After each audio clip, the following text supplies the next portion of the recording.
Okay, so good evening, everybody, and you're more than welcome to the Ladies Gaelic Football webinar on supporting younger players as an experienced player. My name is Claire Dowdall, and I have the remit of referee and player development within Ladies Football in Croke Park.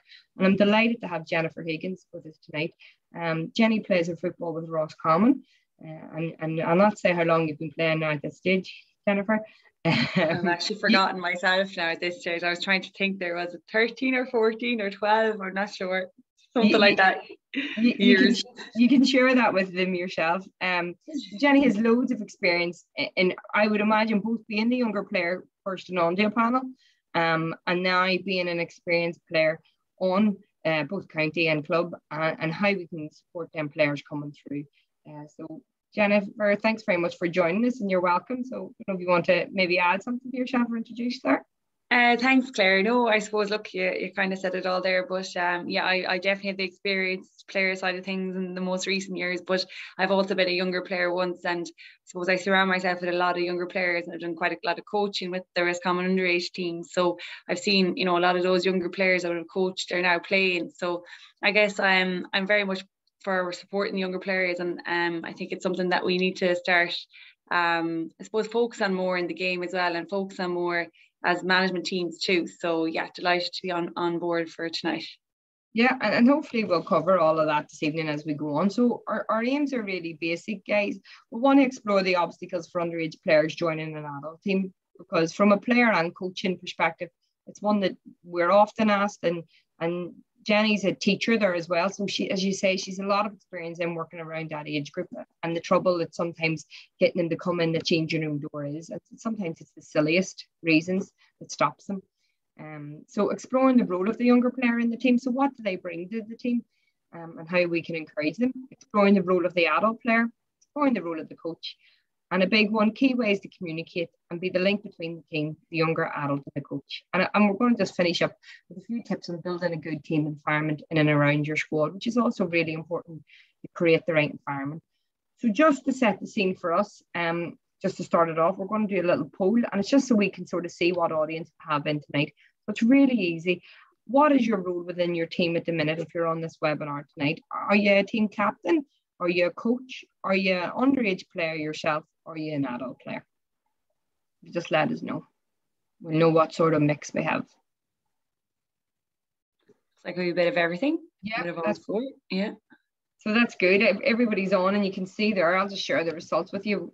So we are going to have a bit of mix of everything. We do have the adult player, the underage player, the coach, and the captain. So everybody does have a role within it. So hopefully we hit all the questions you have for you, make it relevant to you all. And the second question we're going to ask is really easy. And this is one that I always think sometimes we don't think an awful lot about, but I think it's really important. And it's, who do you go to if you need support? Is it a teammate, a coach, your FLO, or is it somebody else? It mightn't be somebody that we've listed. Who would you go to?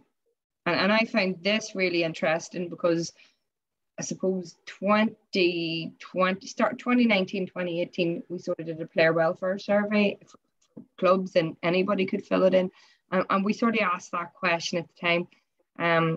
And nearly all of them, and I suppose it's probably not surprising, said that they would go to their teammate before they would go to anybody else. And it probably opened up my eyes. As a coach, I sort of always thought, well, it would come to me if they have an issue or a problem. But no, they said across the association, the facts showed that they would go to a teammate first.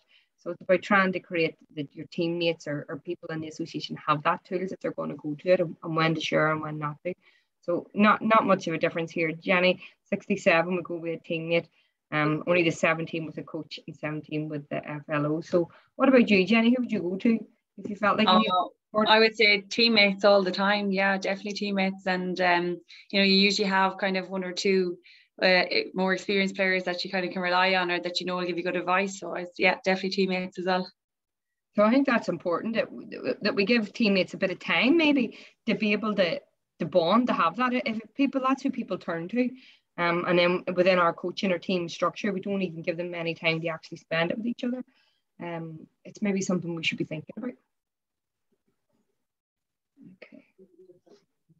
So we're going to get started, and we're going to put you on the spot first of all. So in the chat box, We want to know from your experience or just your own thoughts, what do you think are the barriers for younger players when joining a team? So you let us know, just so we'll see if we're joined up thinking. So what do you think are the barriers for younger players when joining the team? And if you want to just put it in the chat box there, we'll have a look.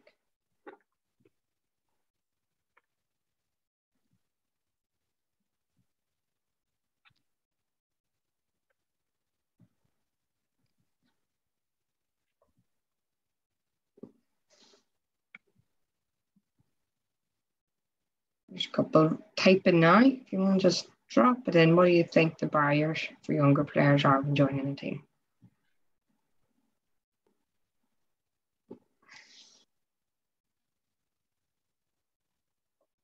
So there's no right or wrong answers, just whatever you think yourself, maybe as a player or as a coach, what you envisage would be the problems or the barriers.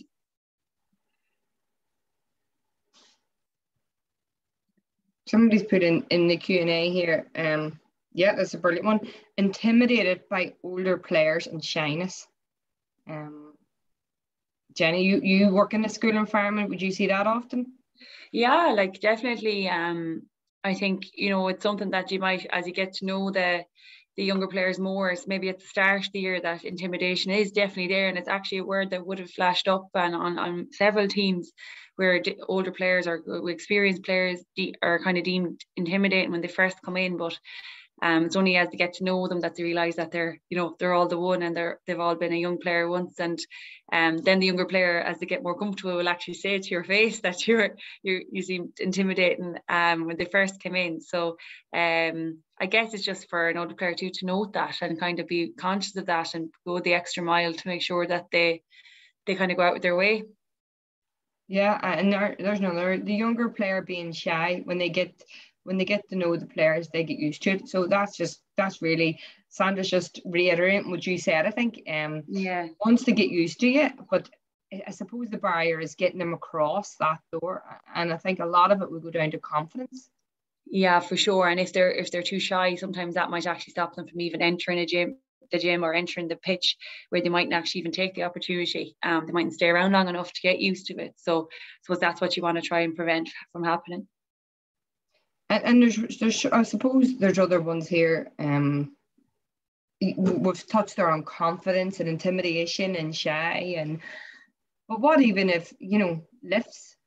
Is that a barrier? Not being able to drive? Oh yeah, I definitely say so. And I think if you're coming into an adult team as well, you don't really want your mom or your dad, to be dropping you off. You kind of want to stand on your own 2 feet. So that's something that I think is a big one. And I know the younger girls love going with the more experienced girls, or going with a teammate to training or to a match. It just it makes it easier to walk into the dressing room when you have another player with you. I think for any age group, it doesn't necessarily mean the younger player. Just if it's your first time there, it just helps to have somebody by your side. Yeah, and I think we'll cover a couple of these now, Jenny. So you want to maybe pick up on a few of them? Yeah, so I suppose some of the ones that we were thinking maybe for barriers and obstacles to younger players is the feeling of being alone, particularly if you're coming from a club that maybe doesn't have any other intercounty players. It might be the first player from a club going up to intercounty. You might be even at a club level, starting with the senior team, and you're coming up from underage, and that whole thing of being alone, where you might be leaving a group of friends that you were very close with and went to school with, and now you're coming into a real diverse group. So that just feeling of being alone, and the whole I don't know anyone. So that can actually stop younger players even taking the step of joining a team where they don't know anyone. And it takes quite a brave player to actually go attend a training by themselves in recent years when they don't know anyone there.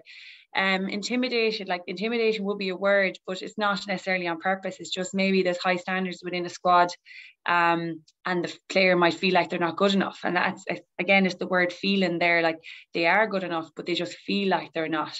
And sometimes, they might lack confidence, and they're going into quite high standards or, high intensity in drills and things that they're not used to.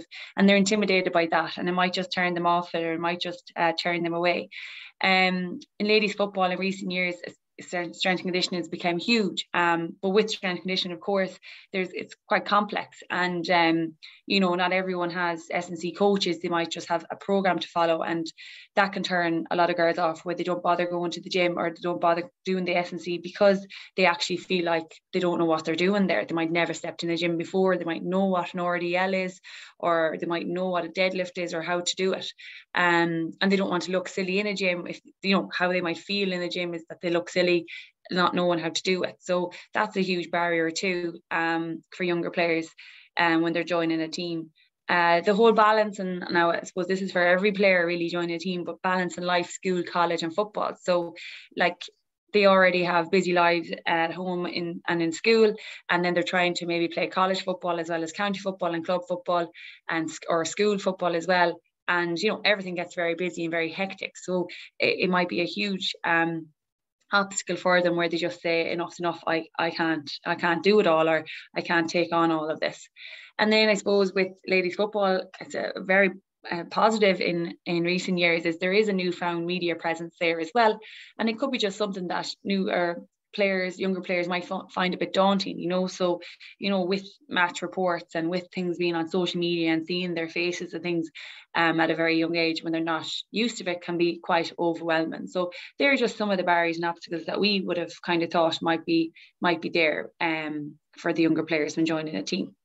I think maybe it's a brilliant point on the media one. I think even if you think if you're somebody new, even if they're young, I'm even talking about maybe 18 or 19 and they're coming into their county team, like now all of our games are streamed, Jenny. So it doesn't matter if you're playing Division 1 or Division 4, that's being streamed every week. So there might be that pressure of maybe peers watching, or that embarrassment going, oh, such and such watch me playing football, or you know. Oh, like that's it exactly, Claire. Like, you know, as a more experienced player, I think it's fantastic because the games are being streamed. But if you're not used to people watching your games from, you know, all over Ireland, and you have friends in school that might know anything about football and they're watching it, and you know, you're conscious of that, of course, and even your self-image and how you may appear on the screen becomes a much bigger factor than, say, maybe when you're just down your local GA club kicking balls. So these are just things like perceived things that can be deemed as overwhelming, that might just, I suppose, turn girls off or be an obstacle for them.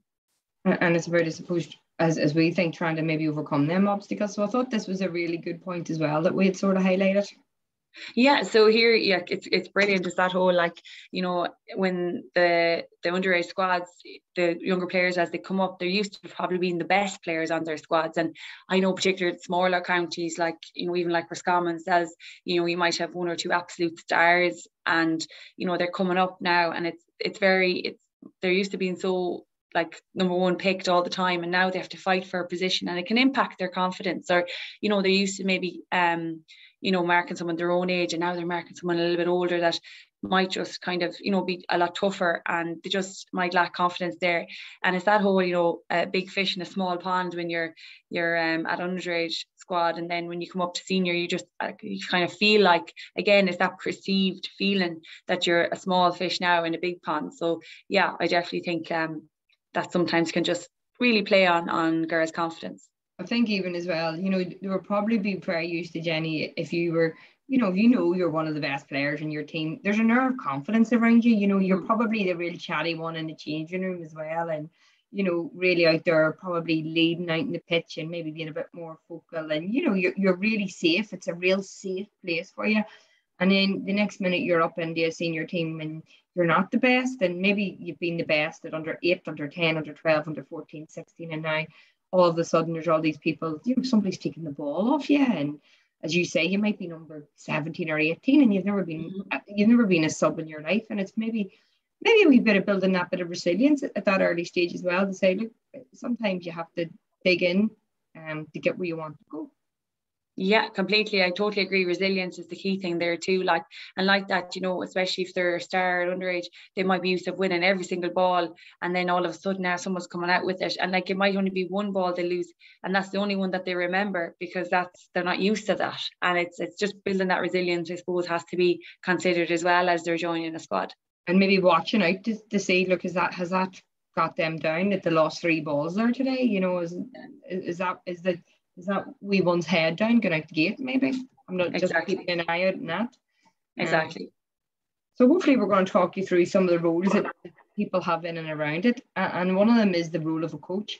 And these are really easy things for coaches that are on the call this evening, or, you know, even if you're a senior player, you can maybe talk to your coach about implementing a couple of these. So, you know, what about the buddy? You know, buddy system with experienced players and younger players, that's really going to set the scene in the environment. If you actually match them up, you know, so that the younger players isn't sitting there on their own and there's all cliques. The older girls that maybe came through with each other 10 years ago are all here.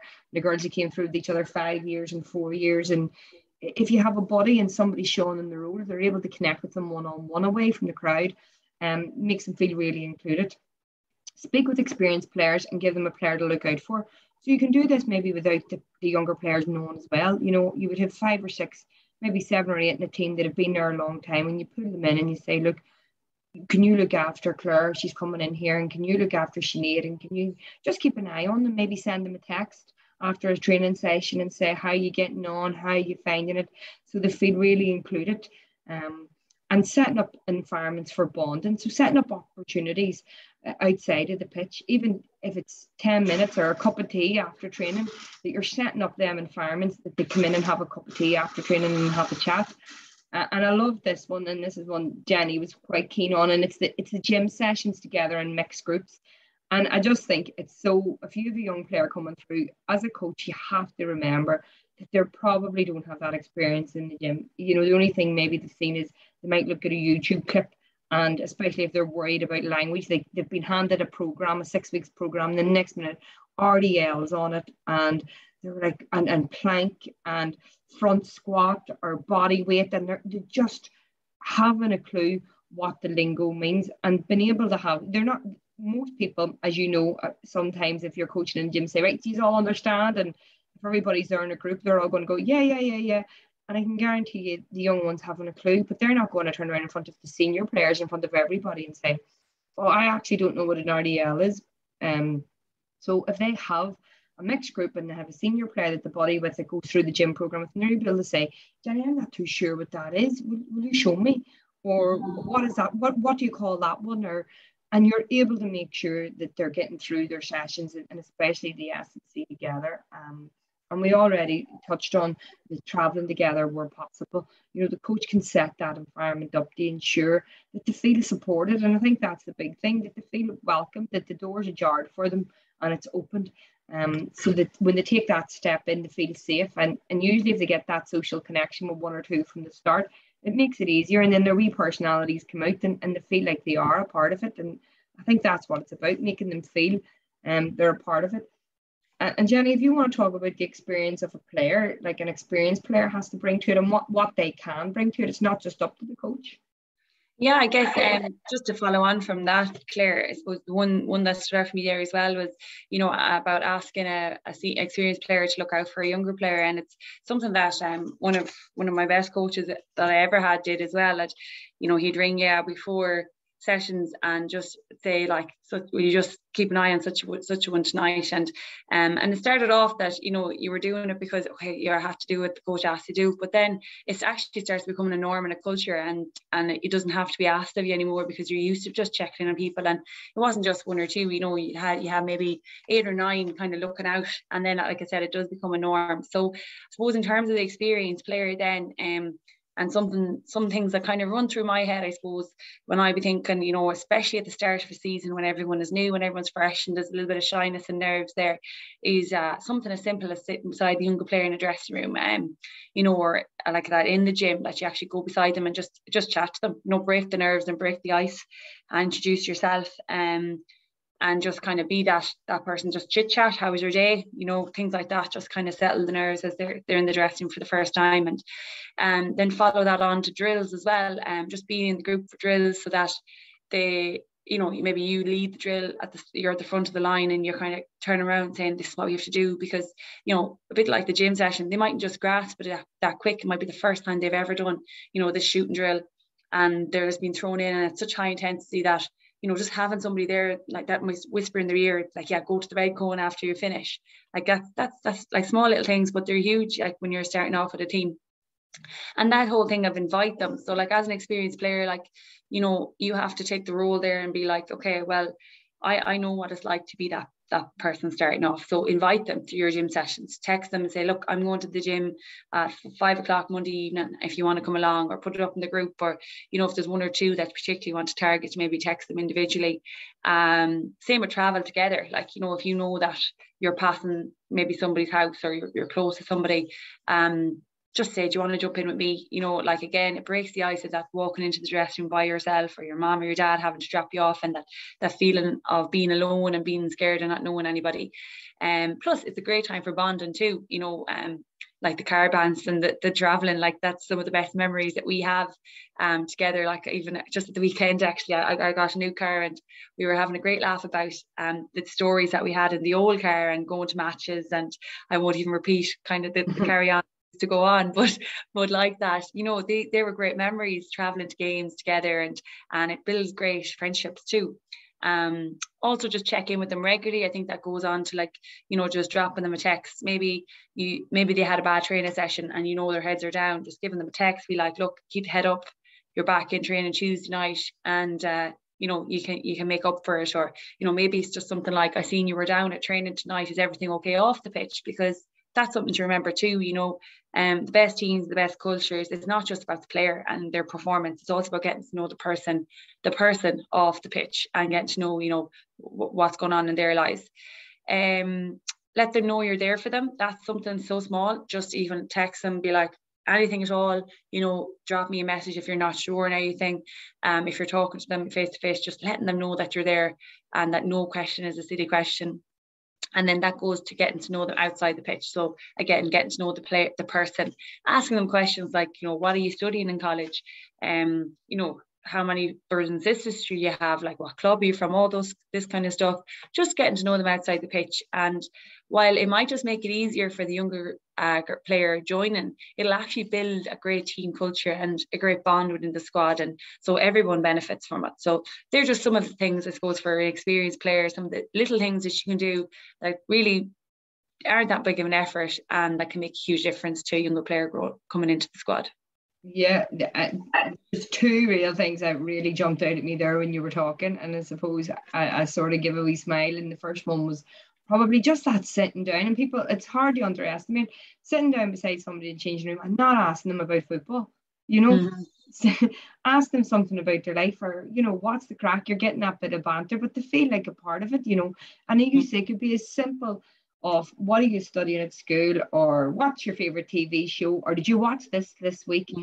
And all of a sudden you have something in common with each other, and it makes such a difference to have that bit of a bond. And the second thing I would be quite keen to ask is, do you feel much of a difference? You're obviously been playing with your club and county for a long time, where you've had a very successful career.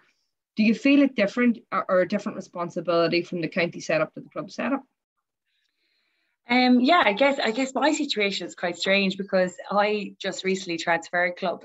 So I left a club that I was known since I was 8 and was very comfortable, very, you know, kind of well known within the community. And then I moved to the other side of Roscommon altogether, an hour and 10 minutes away. And I was actually this player starting, you know, new squad, new community just last year. So I was that kind of, you know, feeling nervous and shy. So I suppose my situation is quite unusual, that I experienced, and I noted all the girls that were so good to me, and the little things that they did, like that, you know, just like sitting beside you in the dressing room, like you said, and things like that.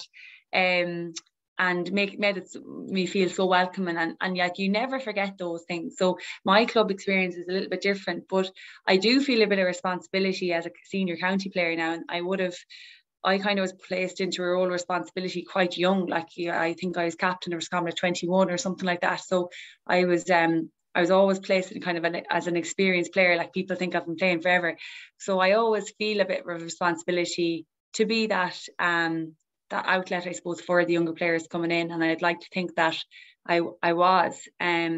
Whereas I suppose in my club situation, I'm actually starting off, like, I'm still getting to know everybody. So yeah, it's a little bit different, actually, complete reverse roles.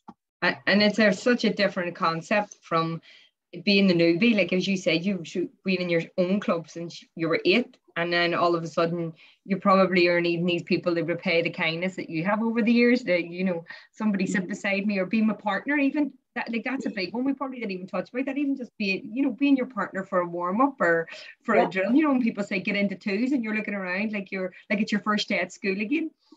That's exactly, and Claire, like that was me, you know, only a year ago, and the how many years am I playing, and you do know that kindness too, and like it just makes everything so much easier, like, and for you to join and feel comfortable, and like when you're feeling comfortable then and you're feeling like you belong, like you're going to play 10 times better, you know.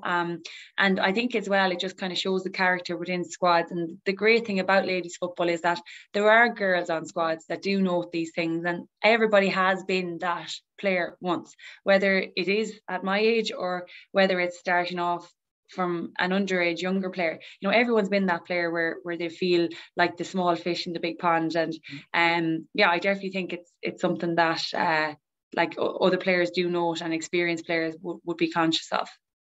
And I suppose it takes us really well into like the role. What role is the team captain, or like, you know, I know the big thing at the minute is a lot of teams would actually have leadership groups, so it's not all just on one person. So as you said, you were captain of Roscommon at 21 years of age, relatively very young. You know, where do you see that role fits in with the younger players in terms of that and the leadership group?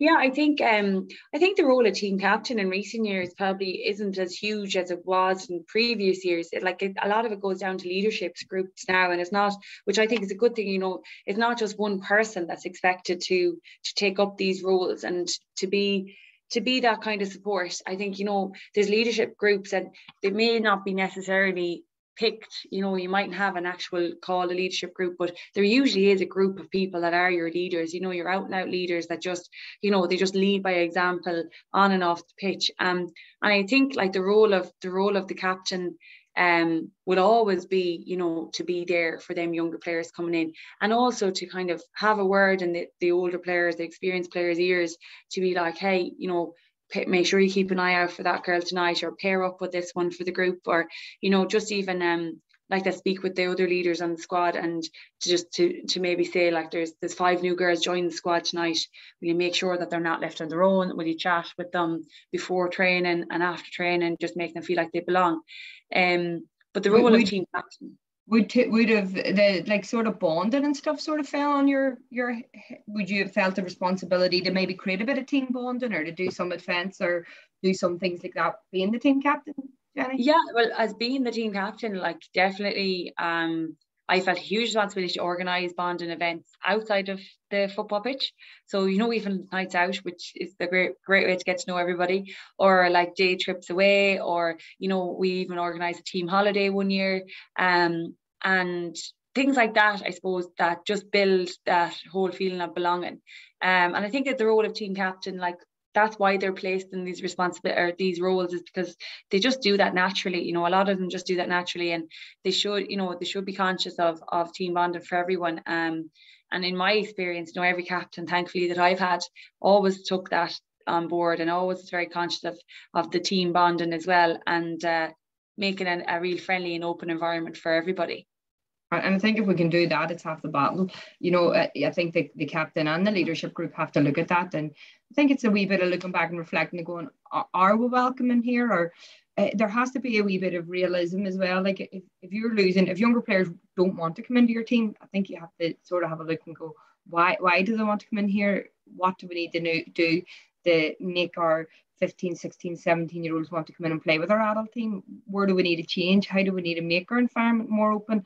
And what little things can we do to make them know that they're welcome when they do come in? And I think that the leadership and within the group as the team captains, it's really important that they lead that. And it probably brings us in and this is something I know both of us have experienced. I am coaching youths a long time, and you're a teacher and you're coaching away. You know, we're both passionate, I suppose, probably about younger players. I know for me personally, it's probably my favorite age group ever to work with, and I've worked with adults and I've worked with babies, but that sort of teenage years, you're trying to bring them up in the adulthood and you're trying to develop them, and you know, it's about the younger player, and you want to really try and bring them to the next level, or help them to bring themselves to the next level. So where do you sort of feel the role in the younger player is in coming through that door? Well, I think those four things in front of us really are the key for the younger player. You know, often, like, as younger players are telling me now, you know, they would have said, oh, it was so intimidating, the girls so intimidating, or I didn't feel like I had any friends, so I didn't bother playing that year. But you know, the younger player has to kind of look at themselves as well. So like, while, you know, all of the coaches and all of the experienced players, leadership groups, team captain, that's hugely important. And, you know, you wouldn't have a team culture without that. But the younger player themselves, they have to think about, you know, you have to put yourself out there a little bit, and you have to put yourself outside your comfort zone. And it's not comfortable, and, you know, it's not, you know, pleasant, because you're feeling nervous and you might be feeling kind of uneasy about it, but it really is always worth it, you know. So the first one there, put yourself out there. Accept invitations that may put you out of your comfort zone. And that's not just, you know, invitations to go in and play for a squad. That could be something like as simple as an invitation. If somebody asks, do you want to lift to a game? Say yes. If somebody asks you, oh, do you want to go bowling with the girls Friday night? Say yes, even though you might say, oh, it's easier and it's less hassle, I'm just going to stay at home. But by putting yourself outside your comfort zone, you know, it really does build a bond with the girls to accept those invitations. Then A for ask. So ask for help. So don't feel like you're there on your own. I think this ties in with the next one. Understand that everyone on that team was a younger player once, and everybody was the new girl on the team. So everyone's been there before. So ask for help, whether it be not knowing how to do a drill, not knowing any of the S&C program, not knowing, you know, the training schedule, anything like that. You know, put yourself out there, ask for help, and then just understand they really, like, every player that's on your squad, even the ones that seem the most scariest and the most confident, they've all been that younger player once. And just to, I suppose, be mindful of that. For me, I suppose the biggest piece of advice I would give a younger player, looking back on it all and through my experience in coaching, is to just jump in there. You know, sometimes the thought of it is actually scarier than doing it. And trying not to think about it. No, that sounds, maybe just jump in and do it. And I've never met anybody that's regretted doing it, because, you know, most of the time you're scaring yourself. It's not even, they're not real fears. You're going, oh, what if they won't like me? What if nobody talks to me at training? They're all thoughts that you're having that are never, more than likely, not going to play out on the field when you actually arrive there. Somebody is going to talk to you. You know, you'll probably get a compliment. So for you, what would be the biggest thing you would say to a younger player? I suppose the big thing I would say, like, and feedback again I've got from previous years, is like, sometimes as younger players too, like, we build up kind of the experienced players as to be these big, scary, like, real confident, like, you know, they don't talk to anybody, they, you know, are so committed and they're so high standards. And we build them up to be something that they're not. And then as soon as you actually get to know them, you realize that they're just as goofy, or, you know, just as mad in the head as you know, say younger players are. Like, they just, they're all there to share a common goal. But I think we do build up certain players, and you think that they're a certain way before you get to know them. Like, I know, you know, I'm often judged to be something, and people have this opinion that, oh, she must be like a certain way. And then if they get to know me, they actually realize that, you know, I talk to the wall, or you talk to anybody, like, so. And I think that goes for everybody. Like, I would get that from a lot of experienced players, where they've been not called, but, you know, told, oh, they're a little bit intimidating and things like that. But I know them, and I'm saying, you're far from that. But their levels of commitment, and maybe the standards they set, and people may put them up on a pedestal to be something that, if they get to know them, that they're not. So yeah, I suppose don't judge until you get to know them. That'd be a big thing. Go in with an open mind. Open mind, exactly. Yeah. If you take them the way that you'd like them to take you, they'd go with that. And then when we're on that, I just thought this was sort of relevant for us to look at the reasons why and the impact of sport and the reasons why we play, because I just think that should always be a focus point. And this was a bit of research that was done. And it's just really important, you know, it was on physical activity in youths, and, you know, the top reasons reported for the uptake of sport, you know, for females, the reason why people were there, they said, with the top were fitness, the fun and enjoyment, body image, and friends, and to socialize. And that's really important. That's why they were there. They want to be fit and healthy. They want to enjoy. Now I believe there's a stress relief. Our numbers, our registration numbers in ladies football after COVID-19, throughout COVID-19, went through the roof, because people have went, oh, I need a wee bit of social connection. And I want to be a part of a team now, and I want to socialize. So I think from a coaching perspective, if you're a coach on call, you have to keep that in the forefront. You have to remember, if they don't enjoy it, they won't do it.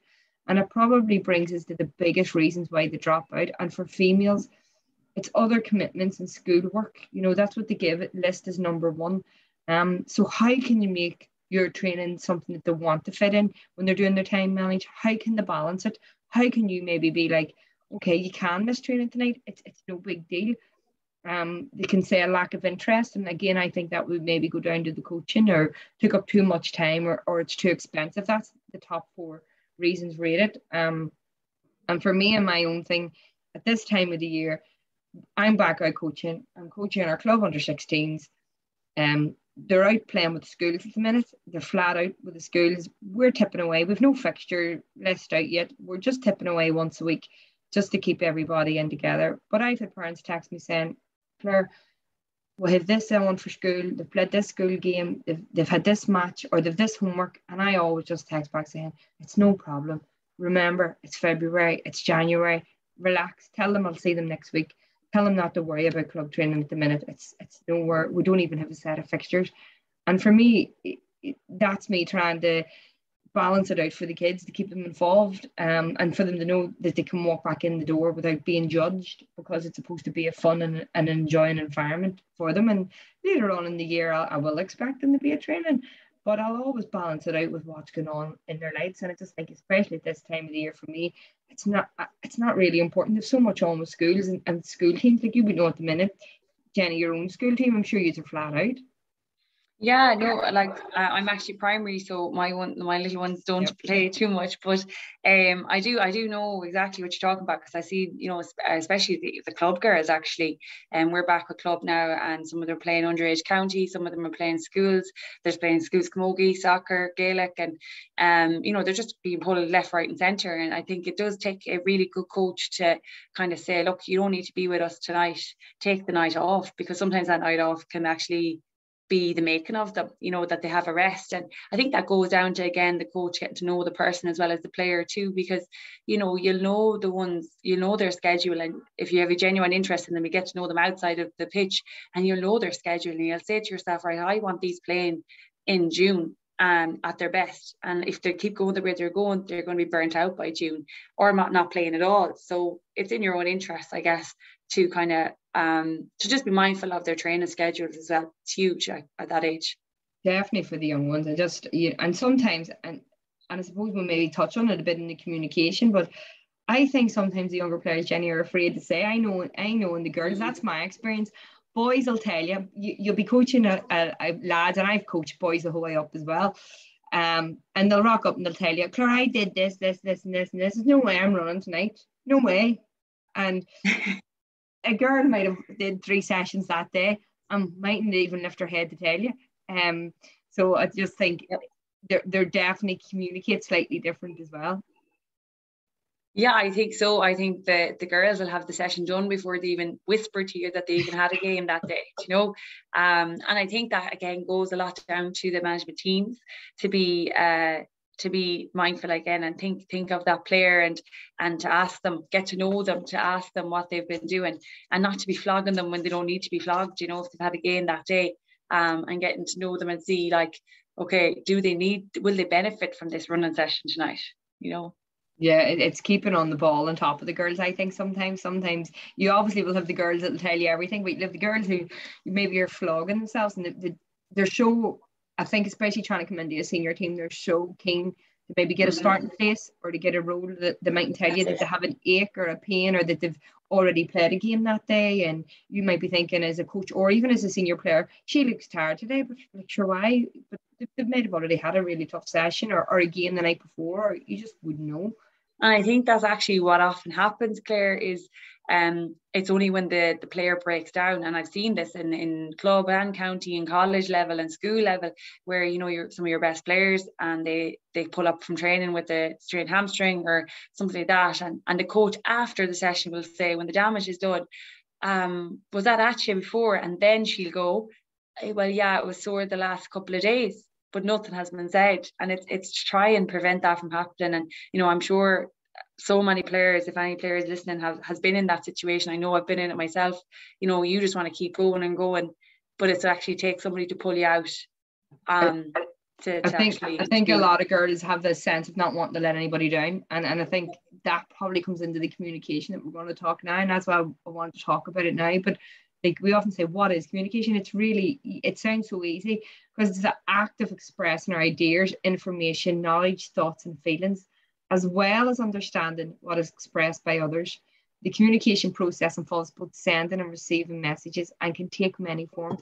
And I think that's powerful, no matter what role we're coming in here listening to tonight, as a senior player, as a juvenile player maybe, or a youth player, or as a coach. It's a two-way communication system. And you have to both be able to listen and to express it. And I think girls can sometimes, especially younger girls, they might need a bit more support around how they communicate now. I think even methods of communication have changed from possibly the last 10 years. We all know, and I know I'm not going to tar everybody with one brush, but, you know, most of the time you're just saying this. Phones, eyes on the phones. And it might be that bit harder to have that conversation with somebody, because, you know, their head's down looking, or everybody's walking around with maybe their AirPods in, listening to their own music instead of team music. Or, you know, I don't know what you're listening to, and you don't know what I'm listening to, and I don't know what type of music you're like, because you've had your AirPods in for the last 6 sessions when we've been in the gym. And they can be really easy things, I think, to implement and to start working on communication. But I think for me, around communication, you got to know yourself. You got to take time to figure out how you like to communicate. And as a coach especially, you got to figure out how your players like to communicate, because some players will be chatty, and you're nearly trying to wind them down a bit to give somebody else a voice.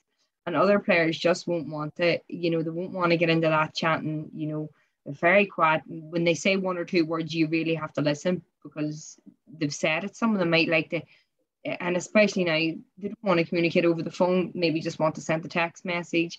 Other players they wouldn't text you in 1,000 years. They're even voice noting now.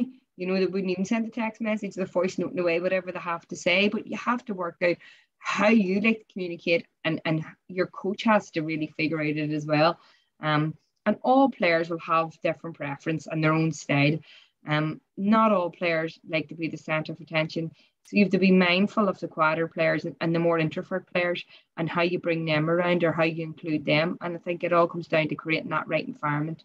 As a playing group, you have a lot to say. A coach obviously has a lot to say, but as a group of players, you have to set your own environment and your own standards among yourself as a group, and build that relationship between the coach and the teammates, you know, sharing regular thoughts. And I think the big one is remembering to listen. And I'm a big believer in being honest. I don't think there's anything better in communication than being honest.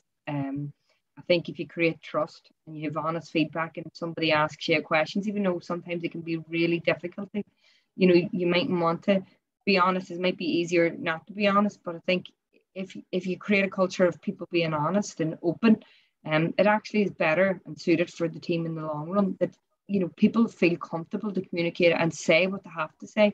And you can try different formats. You know, you can bring players in and be in small groups. You know, a flip chart where they're maybe comfortable in 3 or 4 sharing their ideas, or there's different methods that you can try out to see what works. So I don't know, you know, how would you like to communicate yourself, Jenny? Or yeah, I'm thinking of the teams, I suppose, that I'm involved with in that, and have been over the years. And I guess, you know, I'm thinking of really good coaches and environments I've been in. And I suppose the big one is the environment, creating the right environment.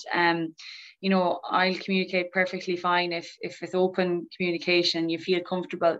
But if I'm trying to give feedback and someone's very defensive, or ask a question and somebody thinks I'm, you know, trying to nearly attack, but I'm only asking a question, you know, you're not going to ask the question again, you know. And I've seen that in the good and the bad coaches, where, you know, you might ask a question and the coach itself feels like you might be questioning their methods, but you're just actually genuinely asking a question. And then because they're so defensive, you're not going to ask that question again. You're not even going to say boo. So, and then on the flip side of that, you know, if you have a manager who, or a management team and everyone involved who values, you know, open communication, like good feedback, and they'll ask for feedback and genuinely take it on board, they might not necessarily agree with you, and that's the whole management prerogative, like, but they will take it on board. And I think it just gives that everybody's comfortable, and they will ask questions and they will communicate a lot more with you and tell you a lot more. And something as well that I think is very important too is like we'd have a manager in previous years where he daily made sure he talked to every single player by the time they came in and left. So not like just big conversation, but just, hi Jenny, you had a game the weekend for club, how did it go? Or, hi Jenny, you know, how was school today? This kind of thing, like just, and they do that for every single player, just again to keep the lines of communication open. And then the other thing is, like you were saying there, is to note that there are the talkers and the non-talkers, and some will need, you know, face-to-face communication, some will shy away from that and might need a phone call or WhatsApp text or something like that. And again, it comes down to getting to know your person and your player, I think, for communication. Yeah, it's really important. I think it really links in to the younger player coming through into that. Communication is so vital. It's really going to settle them how we communicate, and it can be in the simplest terms. And if you're the coach or if you're the player there, and I think don't be afraid to communicate. Don't be afraid to figure out your style and to go out there and to talk to somebody, no matter what it is. Even a hello or a nod of the head, whatever it is, but communicate and set yourself up in and around that environment. So what we're just going to ask you, okay, another wee question, because we've been chatting here away for ages. How would you create a culture of support in your team? So you're sitting there now and you're thinking, you know, you may be listening to us now. We've been going 50 minutes. How would you create a culture of support in your team? Has anything sprung to mind? Or is there anything you're currently doing that you'd like to share with us and everybody on the webinar? You know, that's usually sometimes the best thing to say, look, we do this and it's brilliant. It really, really works out in our team. So if you have anything you'd like to share, please write away in the chat and let us know.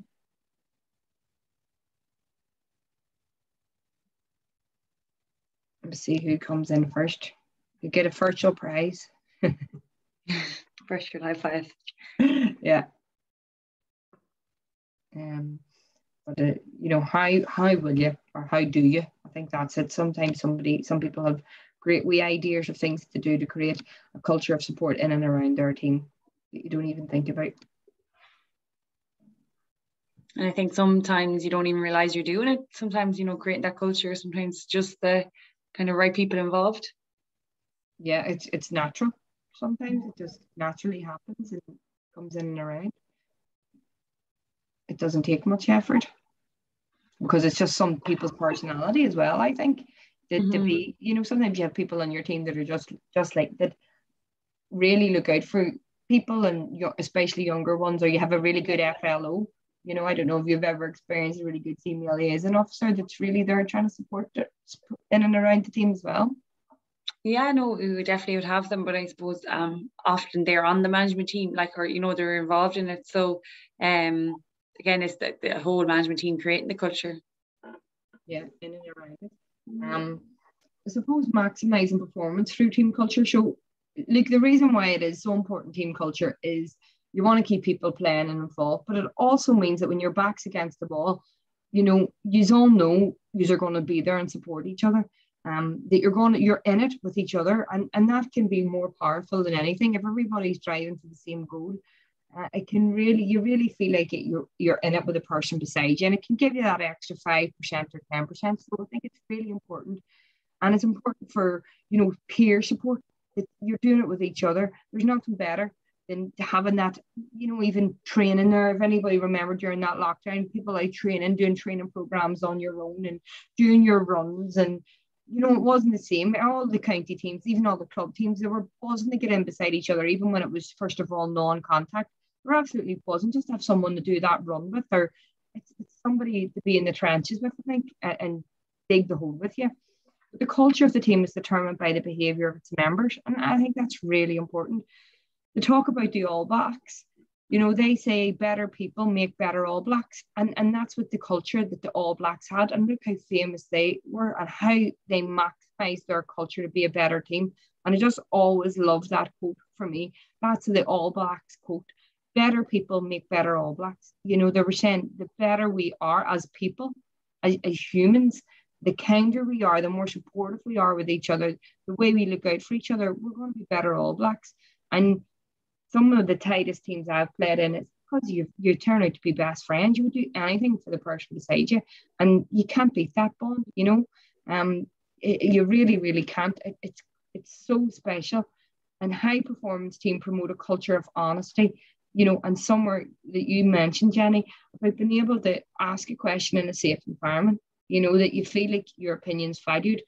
That you can't underestimate that, because if you're out there and you're asking the question and you're telling the truth and you're saying it how it is, and that's taken on board, and you feel like you can say that, it's going to drive you up to a new level. And that was something that I had in my mind. I think even to be aware that females like to ask questions. If you're, I've been a player and a coach, but I know from my coaching, my players ask me questions all the time, and I would be lying if I said sometimes it doesn't annoy me. Sometimes, and I don't mean in terms of, sometimes I'm just like, oh, not another question, in terms of, can we ever get this game or an activity did? But I love them. I love that they do that. And they would often say, but why are we doing this, Claire? Or what's that for? And it's brilliant because they want to know. It's the whys, and the fact that they can ask me that, I think it's better, because I'm able to say, we're doing it for this reason, or else I would stop halfway through and then I would throw it back to them. Why are we doing that? Why are we playing that game? What is the purpose of that? So we're trying to create that culture and that performance for us all. So Jenny, I don't know what your beliefs in and around how to maximising performances around the team culture. I think it's summarised so well on those points. Like, they're absolutely exactly what I believe in.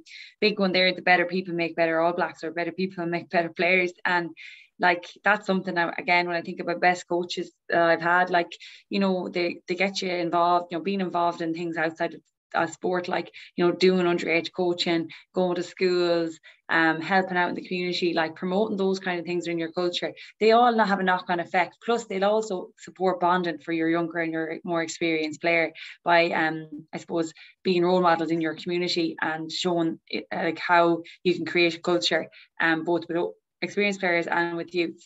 The other one then, like the supportive environment, like I'm very lucky. I joined my new club that I joined, like one of the best managers I've ever had is Finbar Egan, and I only had him a year, and even like that, the supportive environment and the environment in which he's created from day one, he doesn't tolerate any negative talk really on the pitch. He stamps that out completely. Like, it's not our place to kind of criticize anyone else. And I think, just like creating that environment, you feel like you're not afraid to make mistakes, and you feel like, you can express yourself a lot more, both like in football terms and say if you have anything you want to ask or say. So little things like that, they really do. The culture in your team really dictates like your performance. And I think it's something that it's becoming more and more into teams now, where we talk about team culture. But it's definitely something that should be sat down, start of the year, and kind of like draw out with what are the things we can do to improve our team culture, and what kind of do we want it to look like. And that involves including our younger players, and I suppose making the environment safe for them. Yeah, and I think you just sort of hit it on our head. I think we've talked about a lot of this anyway throughout it. So we're just saying some tips of building that environment and how important it is. And you can see it there. We've talked about nearly all of them: setting the team goals and challenges with training, buddying players up, creating a team list for running to. Some quotes or spoken players' voices in it, so everybody feels involved in it. We would have always done that, years ago when we were on our bus runs or anything like that, everybody picked a song and we just played it and it got everybody going. And you knew we were getting to the point, that's your song now. I love your song. I wish I had picked your song. And by the end of the year, everybody knew everybody's song. We could have listened to it for all our away games. And I love that aspect of it. And maybe when you were out socialising, somebody's song came on and everybody was, you know, really excited or jumping up and down. And players adding a video to a group to discuss things that went well or could change, that's a really important one as well. Something that went well in the game, a wee quick video and throwing it into the group, what to think, and your problem solving together, but having that right environment and being able and comfortable to do it. And I think, building a solution team, so building a bond on the pitch, people don't underestimate that. I love the way you said, Finbar doesn't take negativity. I hope I would be the same coach as that. That's something I do not like. I do not like the player. I hated it. I hated it as a player and I hated it as a coach. And we should be, things are bad when we turn on each other. So I never, ever like my players saying anything negative to each other, ever. And I would take somebody off if I heard it. And that's just where I live my values by, because there's enough people. I believe there's enough people out there and out to get you. We don't have to get each other. We should be there to support and lift each other back up when something goes wrong, because nobody wants to make a mistake. So building that onto the pitch is really important, I think, for a successful team and to create a right environment. Nobody ever gives a bad passing purpose. Nobody ever misses the goal shot. No goalkeeper ever drops the ball into the net. They're all silly mistakes and any of us could make it. So it should be about trying to build that support, and even about in your heads solution. If a player's sin bin, do we have a key word that resets all our players, that we don't go into panic? What are we going to do now? Everybody's running around. What are we going to do now? She's off. You should have a plan in place, right? This is what we do. If you're going down by 5 points, somebody just shout, like, come on, we keep going, or next ball. You have key words in your team to help that bond, to improve it and to move it on. It can be really important in and around that. Folks, if you want to put in any messages or any questions that you have for us, if you want to fire it into the chat now, we'll take them in the next few minutes. But I just want to really thank you and wrap up myself, and then I'll put it over to Jenny. But hopefully you've enjoyed it. It's fluent. Hopefully you've picked up a thing or two. I think we could chat all night in this sort of topic and about supporting each other in general. I think not just the young player, but supporting everybody. And I have a few wee messages that I'd like to go on. The first one for me is treat everybody equally. And that's in terms of, as the young player, treat them fairly coming in, and the young player, treat the older player fairly coming in. Keep everybody in a blank canvas. Don't try not to judge from what you think. Everybody's human. If you're struggling, reach out and ask. People would only be loving the help. They really would. People are so good and they definitely want to help you. If you haven't, create a buddy system in your team. Doesn't matter if you're the senior player on here tonight or you're a coach. Create that buddy system. If you're going to take one thing away, do it. Try to set that culture up in your team where you're looking out for each other. Communicate with the people around you. So open up an open space for communication and build a sense of togetherness in your team. There's nothing more like it than having a really good team around you. And I'm lucky enough to still be friends with all the girls I played college football with, and still friends with all my club girls. And that togetherness, the team, and you just said straight away about stories of your car, the crack you have telling back stories as you've experienced over the last couple of years. That's what being a part of a team is all about. So enjoy it. I think that's a big one. Enjoy it, and thanks for logging in. And Jenny, I'm sure you have a couple of words to wrap up with. Yeah, just thanks very much, Claire, for having me on. And I just hope that, anyone listening to this really can take something from it. I think there's lots to be taken from just, again, being mindful of the younger player joining and the obstacles and barriers that can be there. And I suppose how to overcome that by little simple solutions. And, like, don't underestimate the power of sitting beside someone, or pairing up and buddying up with somebody, or just dropping them a message or a text to see how they're getting on. And getting to know the person as well as the player is hugely important, and that goes I suppose again knocks on to making your team culture a really safe environment. So yeah, that's it for me. And if there's any questions, pop them in the chat box. We'll get back to you. Yeah, just thanking us, Jenny. So we must have did a good enough job. Got a bit carried away there. We could talk about it all night. It's so passionate about it. Probably 2 chatters on as well, to be honest. True. Right, folks. Well, thanks very much for enjoying us. There's no other questions. We really appreciate your time. Jenny, huge thanks from us at Ladies Football for sharing all your knowledge. It's definitely one that we'll be watching back again, and we really appreciate your time. So best of luck to you this weekend in the football. And thank you, everybody. Thanks very much.